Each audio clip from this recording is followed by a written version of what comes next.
All right. Welcome back. We've got Dave Myron, host of F Up Fridays podcast and a fellow member of Owners Club.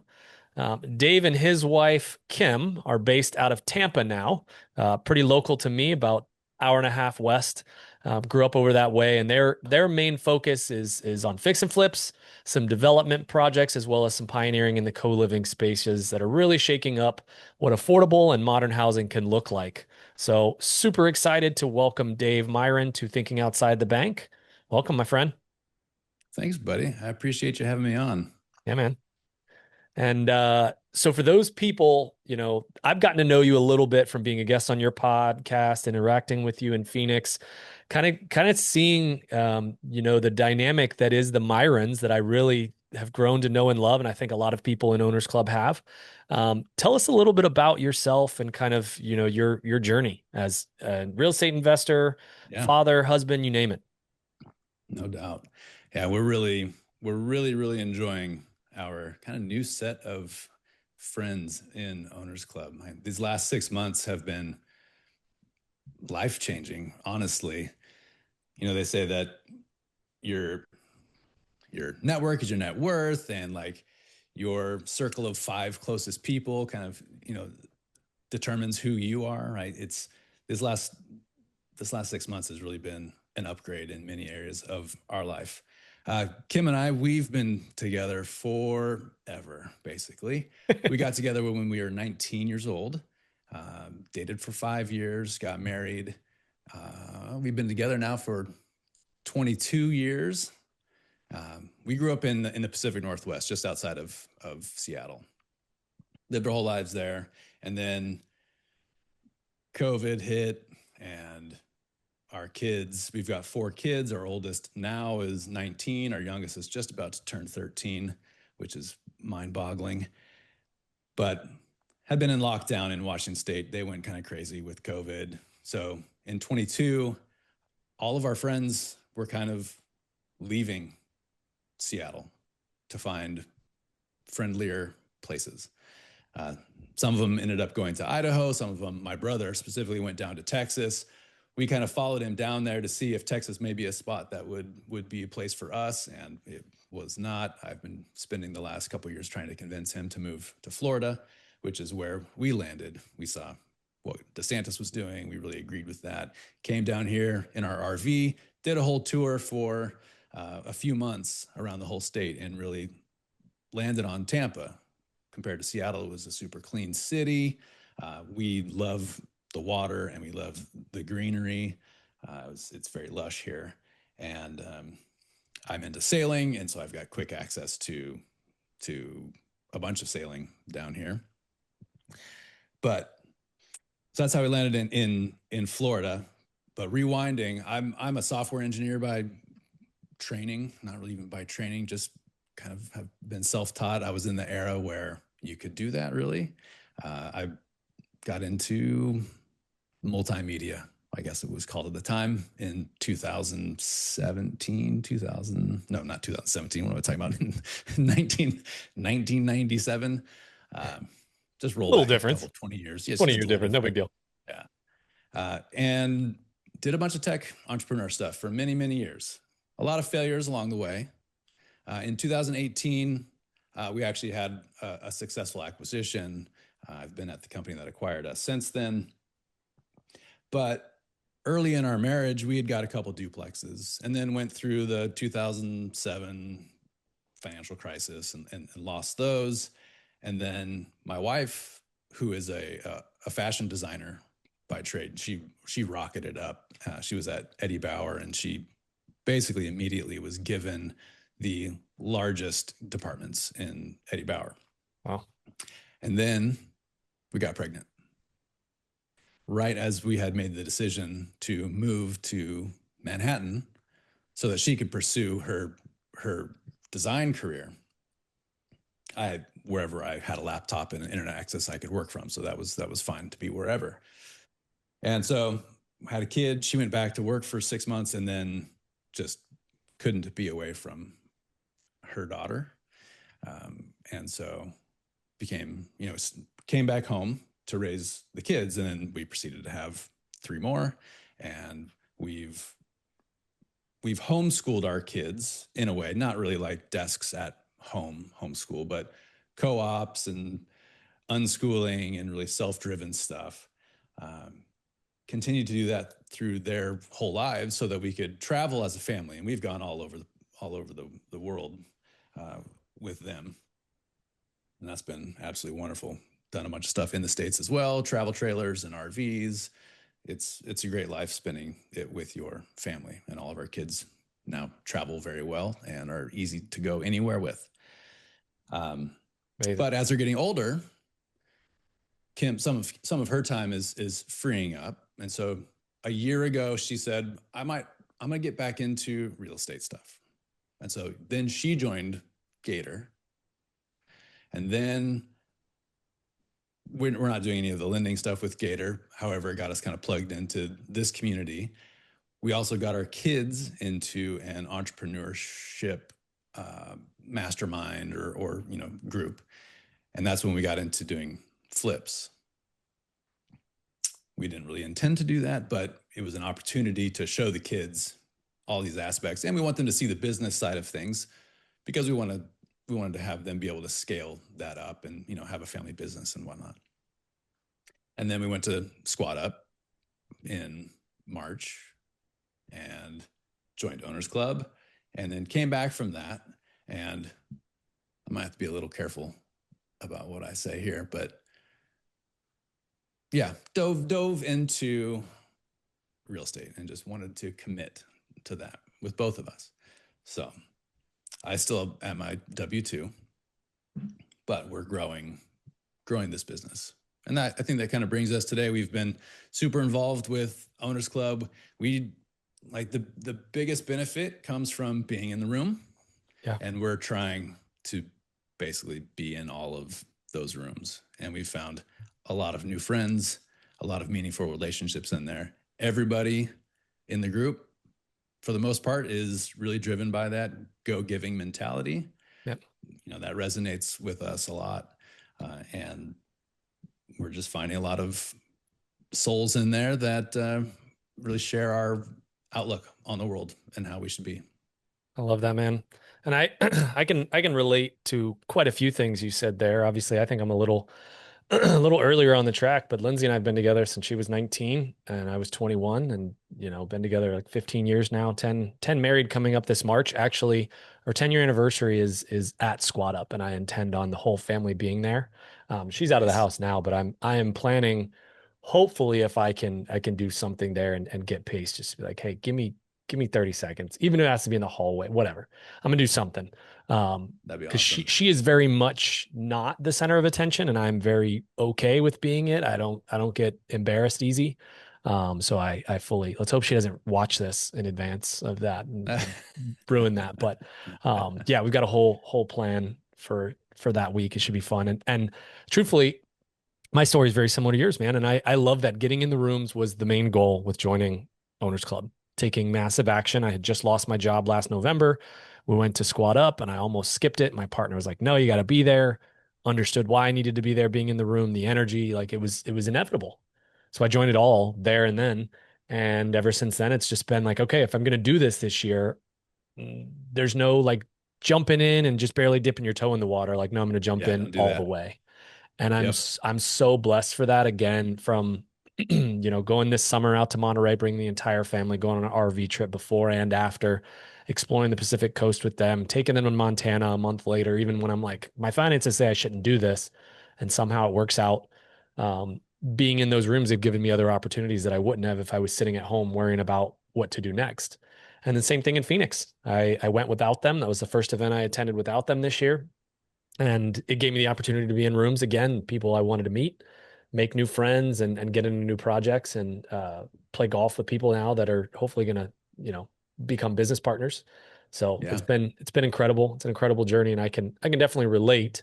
I'm impressed now. You're still managing a full-time W-2, knowing what you all are doing. And I've seen your social media. Again, I think we talked about it a little bit, jumping into your most recent flip and doing some demo work. So how was how Doing it was wrong. yeah, right. That's, hey, I know we talked about this. I'm with an amazing partner. We do fix and flips. That is our main source of active income while I do some private money lending and EMD and double close lending as well, and starting a fund for some bigger, like a debt fund for bigger projects to lend out and kind of reteach people of how to underwrite, how to comp. That's my biggest mission lately is teaching people that and showing them how it's safe to lend money. Cause I'm a Gator as well as Owners Club member.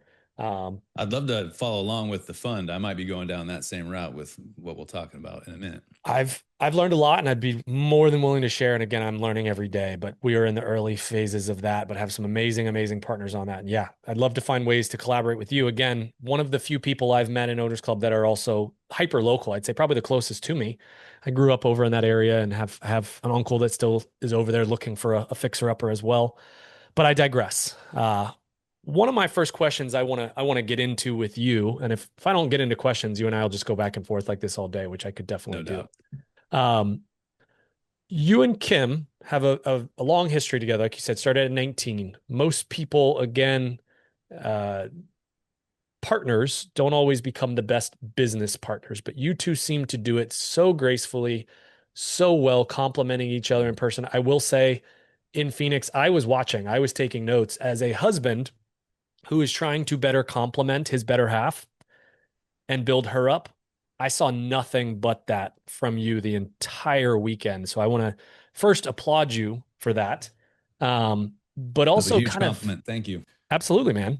It doesn't go unnoticed. And I think Pace even called you guys out on a couple times too. And that's it. I mean, I know you know how Yeah, I big of a did. compliment that is, but what's, the family business that you guys are building, the bigger thing that you guys are building, you talked about including your kids on a flip. I've done the same thing with demo to show them not only, hard work, not being afraid to get your hands dirty. Sometimes you got to do a little work to make some profit.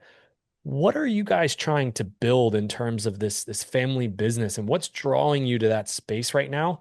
And how do you see it, shaping the overall future of your family and of your investing? Yeah, great question. Well, thank you for those compliments. Yeah, I think that honestly, our relationship is like the safest place, I think, for both of us. Certainly for me. Like when we get together, and we love being together, and you noted that. Um, in fact, she would probably like me to be a little bit less inappropriate at times, but I'm just like I'm kind of on the same vibe with Pace and Jerry Norton. Like this is my girl, Yep. and I don't mind a little PDA kind of Yep. thing. I'm right there with Um, you. good, good, good. And so it's actually not really a challenge us being together all the time. Like I've heard that other couples are like, I need to get out. I need to have my own space. I need to have a different outlet with people. And that's not us. Call it codependency. I don't know what it is, but we are very, very at ease when we are together. Some of that may just be, we've kind of finished growing up together. Right? And I have some opinions on like when people get married, like some people want to just like, they want to get established before they like find their partner and like they want to have everything checked off. I'm ready for this. And I don't know. And this is kind of an interesting topic just locally at our house because our daughter's 19, almost 20, going through, she's getting practice in with relationships as well. And like my grandparents got married when they were 17 and were together until they both passed on. And I think there is something real to finishing the formation of yourself as an adult inside this partnership with your significant other, right? We don't know a time of adulthood where we were independent, right? We are a team and we've been a team since the beginning, right? We were children and then we were a couple, right? We didn't have this time. It's kind of funny because sometimes we're telling our daughter uh, to like maybe spend some time by yourself to figure out, who you are. But at the same time, we're also like, we didn't really do that. And in fact, there's probably a lot of benefits to not doing that and just Yeah. figuring out who you are in relation to this other person that you want to be with all the time. So who knows? But, and then as far as the business goes, like Kim's a visionary. I fall on the visionary side too. That's what Pace called out. He's like, "Are you two visionaries in one house?" And he's like, kind of basically making fun of us and how Yeah. challenging that might Yeah. be. But it is true. We need a major domo or a couple of executive assistants or something, because I was talking earlier about like doing something simple like updating my Blink card, and that was on my list of tasks for 6 weeks. Like, I'll get to it. I'll get to it. We got other things to think about. We got all this other big stuff going on. And that can be a pretty typical thing. I think probably more prevalent with visionaries, where we just sometimes we can fall down on execution. I don't know if you've taken your Clifton strengths Just did last night, test. actually. Did Again. you? Yeah. Oh man. This is a little embarrassing. Discipline and consistency, 31 and 32 on the list. Pretty low, right? Oh yeah. Yep. I can So help you with that's that. Consistency is on in my top five. So which is interesting. When I read damn. my top five, I have some of both. I used to think I was this big visionary, but I get so frustrated when I'd interact with other visionaries and they wouldn't get anything done. And I'm like, and I hang around with enough of them and they're like, you could be my integrator. I'm like, I could play both sides. And I really feel like I've found my, we heard Coach Michael Burt, that activator. It's like, okay, what's my number one skill? And I kind of reference that activator, because I can play both sides of the court and I can bring Interesting. those sides together and really, I feel like, lack of better words, make people get shit done. That was my Yeah. W-2. That's what I did. So I was like, you know what? I'm just gonna embrace that. So can help you there for sure.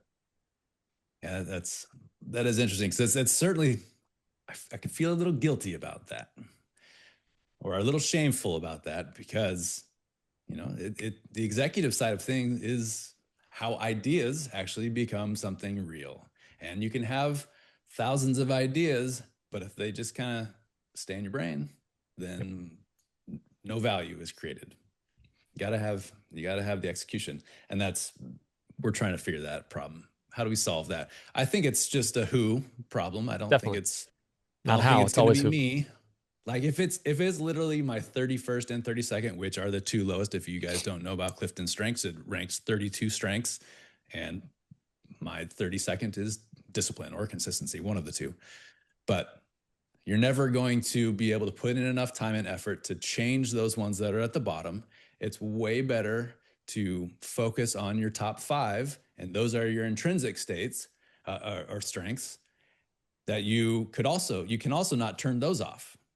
So it doesn't make any sense to not lean into those. There's kind of this thing, right? You got your strengths and you've got your weaknesses, and you have a fixed amount of time that you can spend on things. So you could either pour that time into shoring up your weaknesses, which at best gives you mediocrity, or you could pour that time into your strengths and have the opportunity to achieve greatness. It might not happen, right? It's not guaranteed. Nothing's guaranteed. But if you pour that time into what you're already good at, then you could potentially become great at that. And so that's Love that's that. No, that's good. And also, it's yeah. So trying to get over that guilt of I'm not good at that. I'm not good at that. Got to find some other way of solving that instead of putting your time into it. I And always I say used to that as if I'm think doing that, but I I know that in my brain, that's what I know. right. And hey, that's a struggle we all, but I think part of fixing a problem is identifying the problem, right? And That's right. I'm very much the same. For the longest time, I was like, man, I'm not good at this. I'm identifying my weaknesses and I'm going to work on those.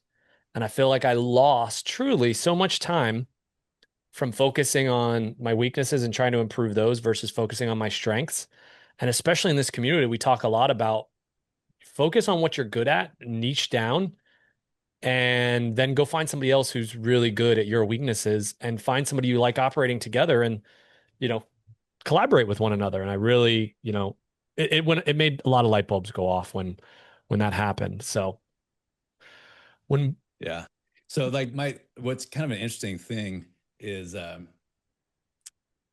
my top three. So my first one is is the what is it? Intellection. It's basically just you're good at thinking, which is kind of funny, but I do enjoy thinking. And it says think hard, think deep, think often is kind of the things for that one. But then my second and my third are achiever and competition. And hey, that's another element to feel shameful about, is because a lot of people say, don't compare yourself to other people, right? Don't do it. Well, that's the whole premise of the competition one. Yeah. And Yep. that's one of my intrinsic strengths. I can't turn that off. So I got to figure out, how do I reframe that in a way that is beneficial to me, right? So achiever is, you're basically internally driven. And then competition is you're externally driven, Externally driven. right? Yeah. So You're you're just looking at driven. everybody to compete. You want to compete with yourself. You want to compete with everybody else. It's tough. Yeah. Those are in my top five as well. And I reflect on it all the time. I'm like, oh, that makes sense. Like I can see me as a kid wanting to, achieve more, do more, always be more, but also who's that next person that's, wants to compete against this. So, and I see it in my son now, my 8-year-old, who races his sister to the door, races to see who can open the door, or unlock or bring that. And I'm just like, dude, it's not a race. And I say it and then I hear it. I'm like, am I saying that to you or to me? And Yeah, it's exactly. having kids and seeing that reflection of yourself in a younger version is pretty surreal. Yeah, that's really interesting. And actually, none of my children really fall into that competition bucket. Like none of them, we haven't pushed them into doing any sports. Um, and then none of them, we've asked over the years, like, hey, do you want to go do this? Do you want to go do that? Nope, no interest really in doing any of the competitive stuff, which is really strange because Kim and I are both very competitive and everything is a race. Yeah. Now, I want to get back into you talking about having two visionaries in the same house. And you mentioned this before our call, and I want to lean in a little deeper, truly from my own personal knowledge, and I'm being a little selfish here. You mentioned some development work that you guys are doing, and I'm local Florida native as well. You mentioned something that's unique to Florida and a Yeah. new development project. So Yeah. what's tell us a little bit about it? What's drawing you towards it? And Yeah, for sure. So, for some context, in 2023, a law was passed called the Live Local Act, and that gave some rights to developers to build affordable housing on parcels that are zoned with commercial, industrial, or mixed use, and with density bonuses and height bonuses and parking exemptions and a bunch of really good things. And these projects, if they met the criteria, are to be approved administratively instead of like quasi judicially or with a public hearing process. So it should accelerate bringing to market affordable housing units. That was very interesting. I've been talking to people over the last couple of years about the Live Local Act, and almost nobody knows about it. And I'm pretty active in Tampa local real estate meetups. We're in a group here called EIMG, run by James Lascara, and there's actually not a lot of people in there that know about it. And the few people that I've talked to have said that the juice just isn't worth the squeeze, which I think is pretty interesting. They amended it in 2024, and then they amended it again in 2025 in a really interesting way. In 2025, they kind of added some YIGBY provisions. I'm sure you're familiar with yeah, NIMBYism, not in my yeah, backyard, and then yep, YIGBY is yes in God's backyard. So we've seen a little bit of this stuff. I think in 2020-ish in like the San Diego area, leading to, I think it was maybe Proposition 4 or something in California for kind of YIGBY stuff. And then this amendment in 2025 brought a provision for faith-based organizations that own property to be able to build affordable housing on property that they own or adjacent parcels if they can buy it. It has to have a house of worship on the parcel or be adjacent to a house of worship. Hmm. But that opens up across the state of Florida. This is a statewide thing. It opens up. I've seen some estimates of potentially 30,000 parcels for this. Right? Think about it. Think about a lot of these urban or suburban churches that have their building and then this massive parking lot. That parking lot is important. You know, that's usually sized for Easter Sunday. But it's important every Sunday to have that parking. And so you don't want to get rid of that. So what we're pursuing is partnering with churches that have the property, likely as a parking lot, and building affordable housing above that. So maintaining the parking, which is a really important factor, um, probably building another parking deck, and then building several floors of affordable housing. Now, the Live Local Act has some, you have to meet some thresholds, and I think for faith-based organizations, it's actually lower 10%. than it is for the rest of the developers. I think it's 10%. 10%. Yeah, which is wild.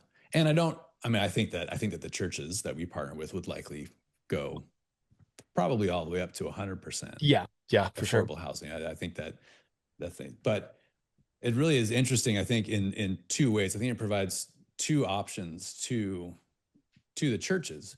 The first is potentially another source of income. Instead of a parking lot, right? They have a source of income from the housing that they can redeploy whatever their church's mission is. If that's a field, or if it's local, they can do that, or it gives them the option to subsidize the housing further, right? They could forego the income and further subsidize the housing, and so serving their very, very local community.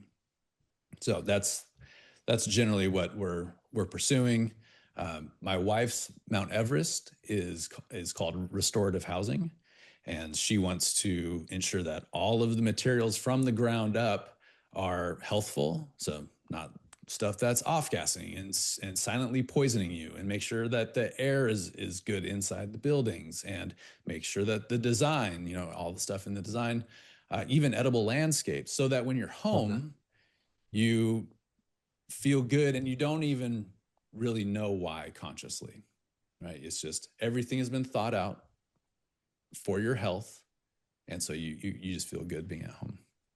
So we're kind of combining these things, and so we're looking at, over the next 4 years, getting 100 projects off the ground, and it will impact 16,000 lives.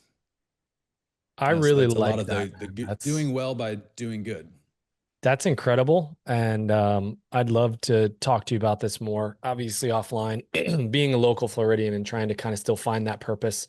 Very, very faith-based family, and in touch with our local community, our local church. And yeah, this really resonates. This hits a different I was familiar to this, but I actually was looking it up while you were talking about it. I was familiar with it, but I was not familiar with the 2025 update. And I know I referenced the 10% units affordable. And I know a lot of people said, yeah, when they first put it out, it's like, well, only a certain percentage has to be affordable, and the rest of it, you can kind of skirt around it. But I like that idea with partnering with, local religious institutions or faith-based communities and things like that to do that. Because especially in our church, it's a relatively large church with a lot of different communities nationwide.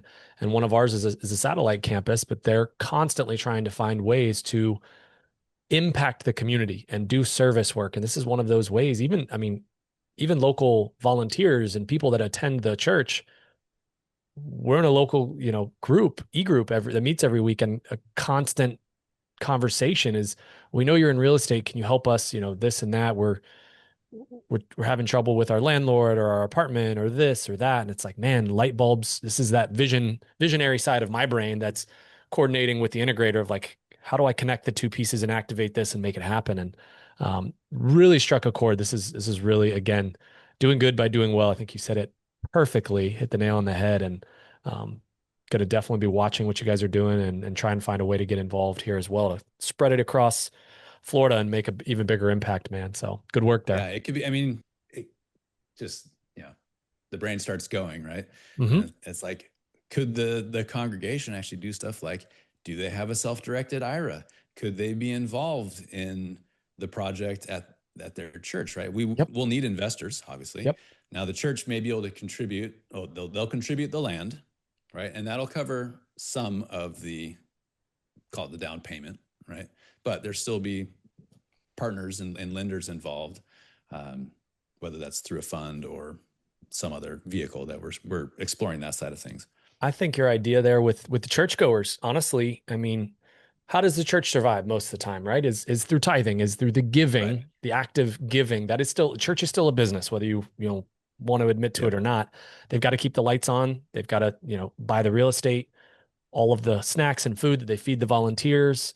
Yep. There's obviously people in there that are putting into the church. And I think if you came across with a mission like this and really spelled that out with a big picture of this is the vision, this is what we're going to provide for the community, for the church, for the city, I think you'd have no better stage to raise capital for a purpose-driven mission that people would be lining up.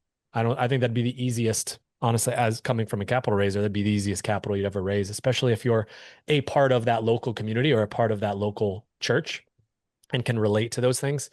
Man, that's good. That's really, really good. Um, Thank you. yeah. So looking forward to a part two, and chatting with you about this offline. But all Yeah, right. it's, I mean, there's a ton of work, right? Even just starting a fund, right, is a ton of work. Uh, Getting new construction underway is not a fast process, right? This is 18 months Oh yeah. before the first thing could go up, right? So it's definitely a long-term vision, a long-term project, but a lot of impact and solving a problem that is a today problem.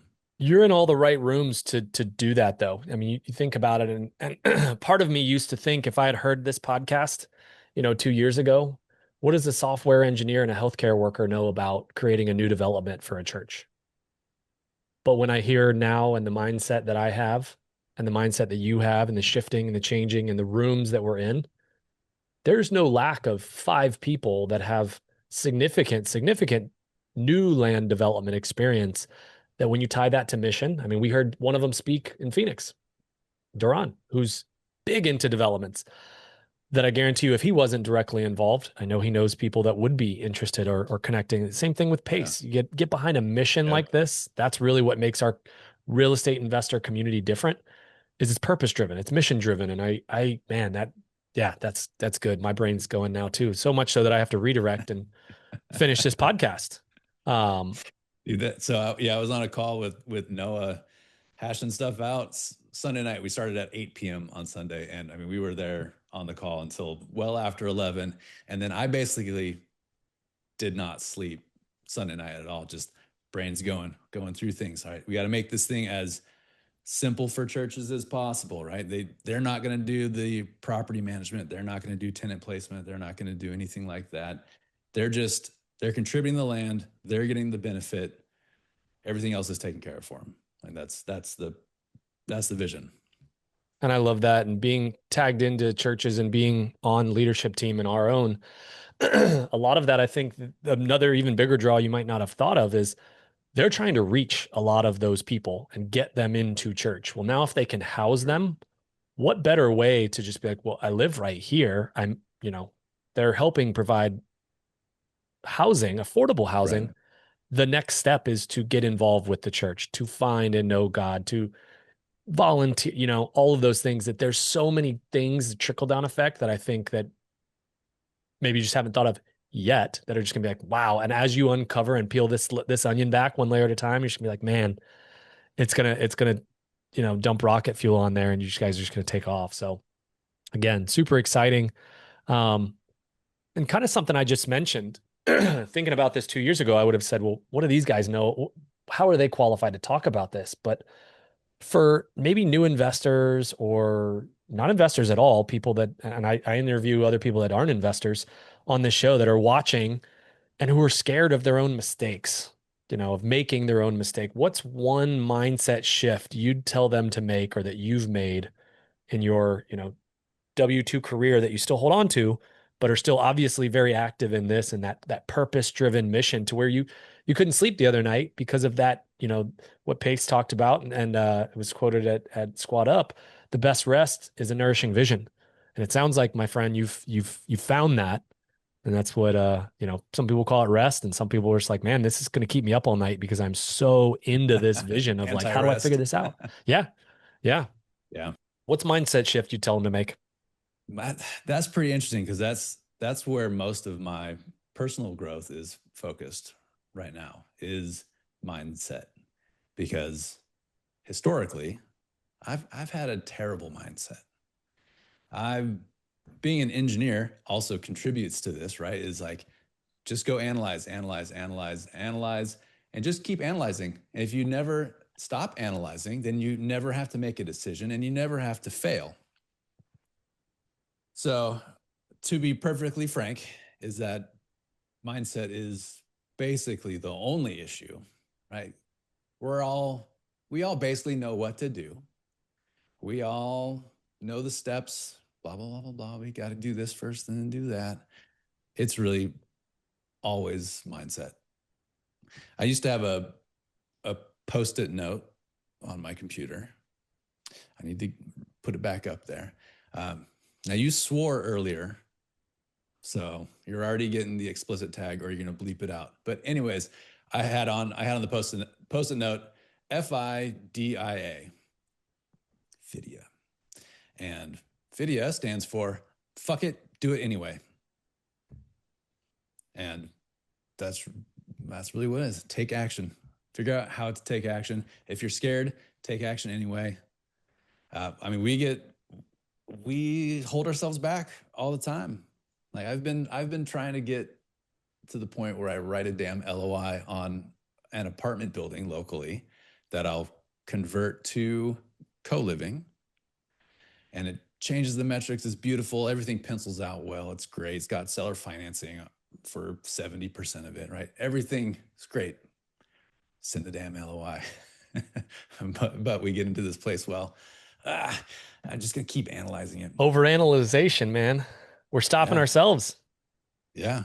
You just gotta do it. You just gotta go take that action. And what holds us back is the fear of, well, what if the city comes down on us for running a co-living thing? You know, what if something bad happens? What if? And there's things on the negative side, and there's also like, well, what if it works? Right? And that can be scary in itself too. And so we just don't do anything, and we're cheating ourselves of all of the knowledge that we gain by doing it, even if it goes sideways. Maybe even, especially if it goes sideways, we'll learn more. Yep. And all of the upside in the meantime, like, what if it operated successfully for 2 years and then the city decided like, hey, we don't actually like that. And then they crack down at 2 years and make us return it to a regular 10-unit apartment building. Like, okay, well, we've had 2 years of additional net operating income. We've had 2 years of learning. We've had 2 years of growth, right? A ton of positives. So you just got to take action, and you'll learn along the way. Don't be afraid of failing. Failing doesn't make you a failure. And that's been bouncing around my head for the last couple of weeks with this I don't know if you're doing the 990 challenge with a bunch of the folks in our owners club. Well, I've been falling off the horse a lot, You're not the only one. especially since going to Phoenix. Like I had my little checklist. I was doing it religiously every day. Went to Phoenix, kind of fell off the horse, and it's kind of been like this since then. Yep. And so that the saying, failing doesn't make you a failure, has been bouncing around as I try to not do what I would historically do, which is just, oh, I failed, therefore I'm done. I'm done. Right. And just give up. Getting back on the horse, like, today's a new day. I'm not a failure. I only failed. I think that's an important thing that I'm trying to internalize. Yeah. You only fail if you give up. Only fail if you give up. That's right. It's good, man. Now, a specific challenge. I'll roll back to the first flip we got a year ago. Not quite a year ago, earlier this year. And yeah, it's been a mountain of education. And so we got this flip, got it underway, got it going, doing everything legit. Like we're not trying to skirt things. We don't really like playing in the gray much. So this was a full gut, new roof, new mechanicals, everything, new windows and doors, going to permit all of that. Roofer's doing his thing. The roofing inspector comes by, they get into an argument or something, and then the inspector starts looking at all the rest of the stuff, tries to pull the HVAC permit, and doesn't find one. And so he red tags us, gives us a stop work order. And I mean, that thing's been under a stop work order since then. It's been months and months and months. And we spent several months just like, wow, how did the city lose this permit, right? Because HVAC guy, you filed it, right? I mean, this is what we talked to. You filed the permit. He's like, yep. I've got the messages in texts. I've got receipts. That he said yes. Yep, we filed permits. Like, man, that is so bizarre. Well, turns out that he didn't file the permits before the work was done. We got the stop work order, and then he actually made it worse because 3 weeks after the stop work order, he filed a permit to do it. So then we have to go back and do full drawings and survey and all of the stuff, get a whole new full reno permit, new GC, everything. And it's been under a stop work order. Now we're crossing our fingers. We finally got word that the city, I won't even say what city it is in because I don't want to get retribution. Yeah. But it's not Tampa. But the city has finally approved the permits, so now we can hopefully remediate. But Kim had to go in front of the code enforcement review board. They only gave her 60 days. Like, the city is very anti-investor, and they only gave her 60 days to remediate, after which we get charged $150 a day for every day that goes by that's not remediated. So we go over to the planning department, and they're like, oh, you're not going to hear back from us within 60 days, right? Or you're not going to have this done in 60 days. We're not even going to be through the permitting process in 60 days. And so it's like, we're just held hostage. So we're crossing our fingers very strongly that this approval is actually going to lift this, and we'll be able to get that one back underway. But it's been a long process. That's also been a mindset shift as well, or a reminder that it's not necessarily win or lose. It can be win or learn. And paying for an education, we'll come out, we'll do things a lot differently the next ones, right? We will have learned from this process. We may pay for it. We're hoping that we at least break even, but even if we don't, right, we still have learned so much more than had things gone just perfectly smoothly, right? And so, yeah, you're not necessarily losing. You can be learning, and the failures and the trip ups are actually where you learn things the most.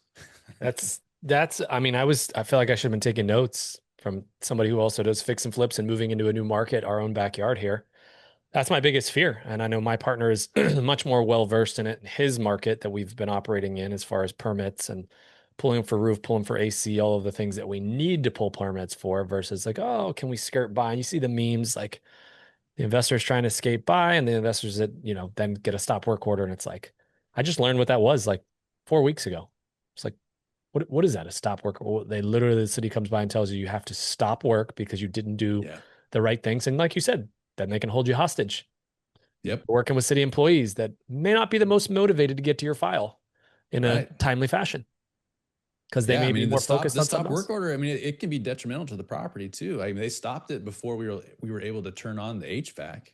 So this property sat through our humid summer.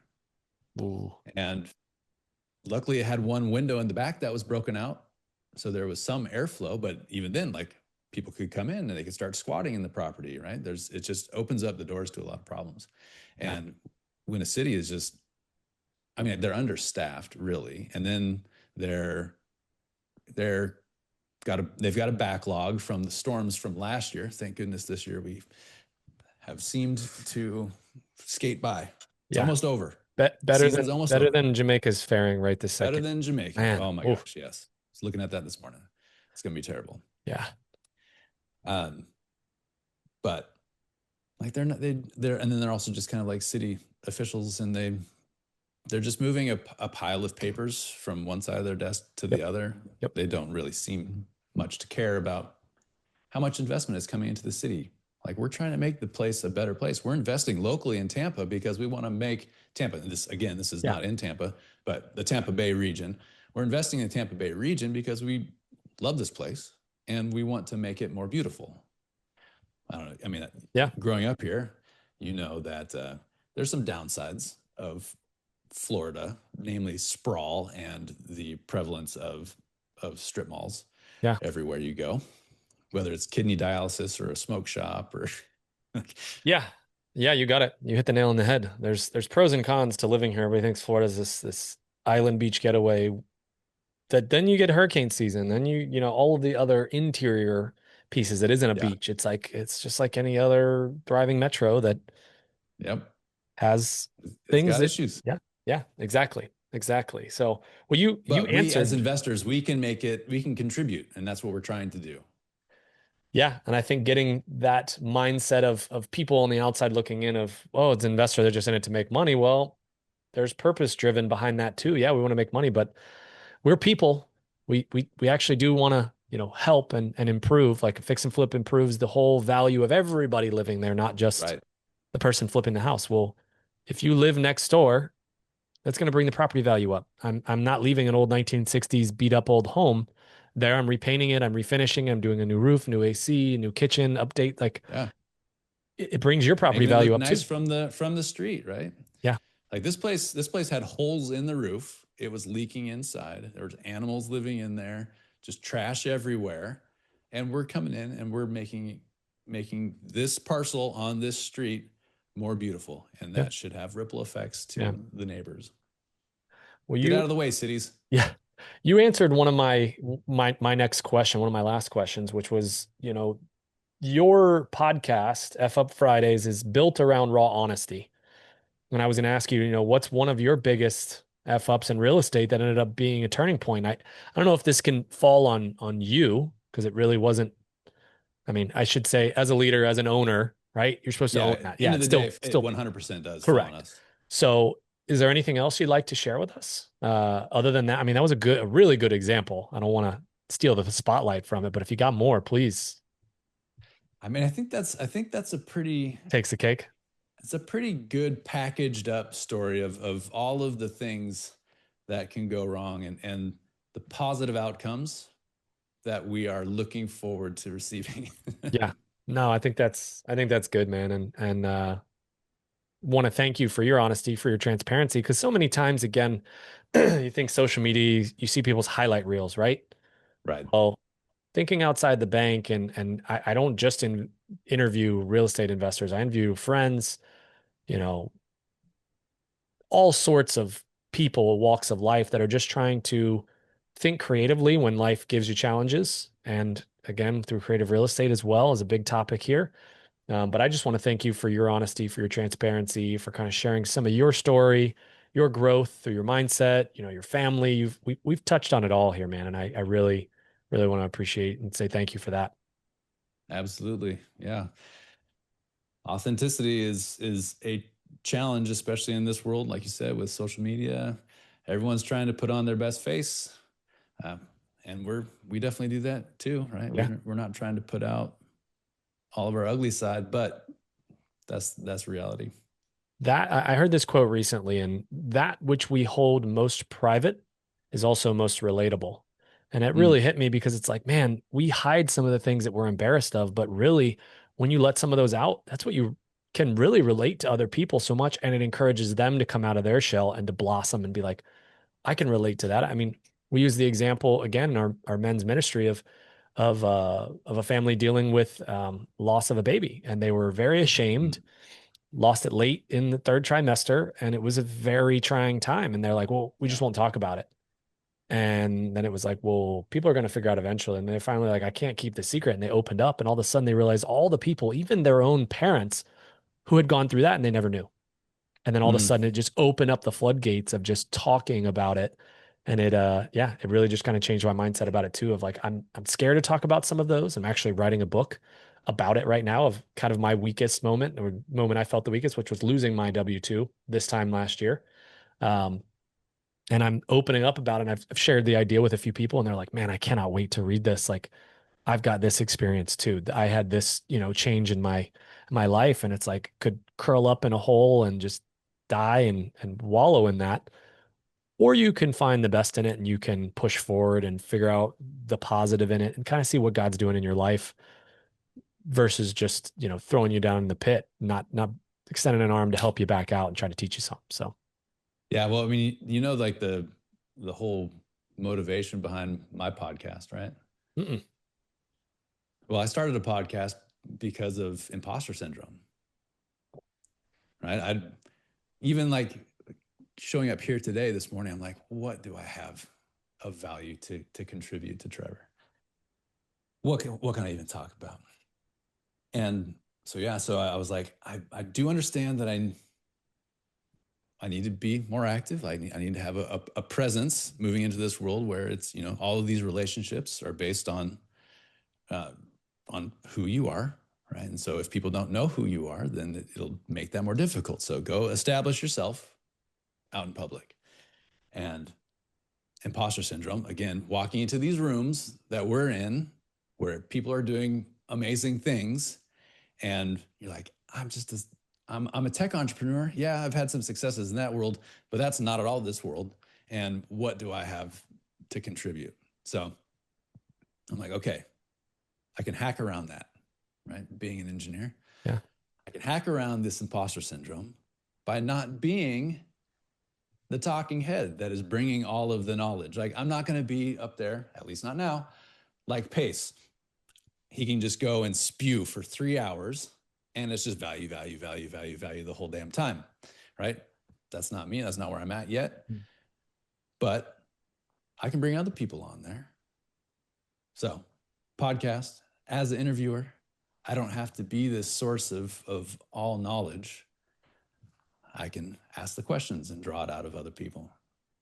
But the whole podcast is rooted in overcoming imposter syndrome. I love that. And you did mention that to me when I first came on yours. And now it makes more sense because I was like, all right, well, let's do back-to-back episodes and I'll bring you on mine. And I got, yeah, we'll schedule it out. And the same thing, oh, let's do it in person. We're in Phoenix. We'll do it on Zoom. And I'm like, I'm not letting this go. I'm getting this guy on my podcast because I knew, again, man, just watching you in Phoenix, I was just like, I got to interview him. I got to know him. And that's really what I enjoy doing too. I love being the talking head, but I also love interviewing, especially in this space. I can say the same thing. I'm like, oh, I can host a podcast where we're on Zoom and I can talk to people. I do that all the time. That's what I'm good at. It's building relationships with people. Why not just record it and ask them questions and gain knowledge along the way? So Mm-hmm. I guess secretly I didn't even know that was part of one of the reasons, but yeah, I could definitely say that's one of the reasons I started mine too. It was like, well, if I do 10 or 15 episodes, gain some credibility, then I'll get some of these people that are doing the thing and want to be on the podcast. And then I'll learn even more. So it's just been this snowball of meeting great people like yourself. And yeah, man, from this side of the table, you've got a lot to share and operate. And again, when you talk about software and tech entrepreneur, we see how tech dependent this world is becoming. You have clearly a lot to offer, especially as a visionary. I mean, and thinking the way you do. And yeah, so It's pretty funny. don't That's stop pretty sharing it. funny. I've been thinking about like just my relationship with engineering, and I kind of feel like whatever this next chapter is maybe I'm putting that on a back burner, and I've long held on to that as part of my identity, and letting that go and not including that as this core component of my identity, that might be the next thing. I don't know. I certainly love being in the room with all these people, and that's a pretty natural place for me. I'm a social butterfly, right? Kim always jokes like when we go to parties, which we used to be the hosts. Our house here isn't really great for hosting, but all of our previous houses, we've been kind of the center of gravity for our circle of friends, and we would host all of the big parties. But at our parties, she'd be like, "Hey, could you make sure you check in with me every once in a while or say hi to me?" Because I'm just like this, flit, flit, flit, flit, flit, flit, flit, Yeah. talking. Yeah. I know that's So it. going to a room like an owners club event where we Yeah. got 500 people, it's just like, all right, I'll see you in in a few See you in a hours. few hours. Now, are you guys going to be hosting the Tampa Creative Nation Tour meetup? Or are We're you? trying to figure that out. Yeah, we've got to talk with Rachel and figure that out. We've Cool. raised our hands.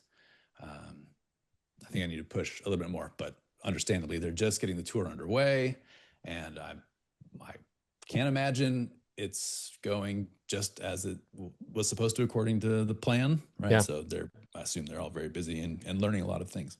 I think yours is the day before ours. We're hosting ours Oh, in dude, I'm so Orlando. excited. I don't know about you, but obviously we'll be in Miami, Yeah. and I'm going to Fort Myers. I'm going to obviously Tampa. I'm going to Orlando.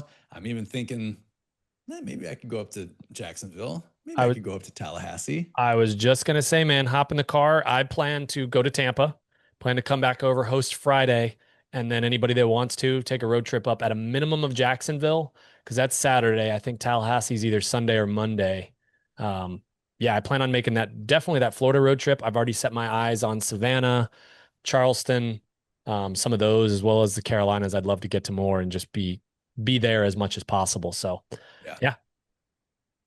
Well, I dude, was thinking that it would be pretty funny to print off. I don't know if you saw that giant head of Pace, um, but it might be funny to make a bunch of little masks. be I'm great. going up to Chicago this weekend, Nice. and so I guess I'll be at that one too. I'll be We at the need to find a Chicago way one. to make a mascot head. Like you Yeah, see, like all of the right. college With the hat on it. Yeah. dude, the hat on it with a sub two sweatshirt and jeans. Yep. That could be our Halloween Easy. costume. That could be, oh man, could be Yeah, good. I'm trying to go with them for Halloween. This because this is yeah, I sent him a text and I'm like, hey dude, I don't know if this is weird, but can I join you for trick or treating? Because this is the first Halloween in 19 years that I won't be with my kids for Halloween. Oh, And of I- course he was gracious and said, I'm yeah, let's sure figure it it was out. well received. I was gonna say, Yeah. I'm sure that's gonna be cool. But we'll see. We did that a few years Halloween. ago in Acadia, and it was different in a different environment. It was actually really cool. It was a cool experience. My kids loved it. That was 2 years ago for my sister's wedding. Um, so it's cool. But well, man, I won't keep you all day. I just want to say a big thank you. You know, sharing, showing us the best and lessons come from some of the toughest moments. Um, and I have no doubt there's a lot to come from you and can't wait to be a part of it. Again, I consider myself extremely lucky and fortunate to have found somebody in Owners Club that's this close and that I, you know, truly get along Absolutely. with and look up to. So looking forward to Absolutely. continuing some of these conversations and learning more from each other. And if you guys haven't already, go check out Dave's podcast. I will tag it below. Follow his journey on Instagram. I'll tag his handle below. And if there's any other ways that you want them to get in touch with you, man, please let them know. Yeah, we've got our buy box out there at themyronsbuy.com. We're buying fix and flips, 10 to 50 unit apartment buildings for co-living, and then land as well for some car washes. I think that's a thing in our little group. And then talking about faith-based organizations, partnerships with those for affordable housing in Florida. Love that, man. Love that. So if this resonated with you guys at all, please go like and subscribe his podcast, The Thinking Outside the Bank. Share this episode with other people that need to hear it. And obviously, as always, keep thinking outside the bank. Thank you, Dave. Thank you.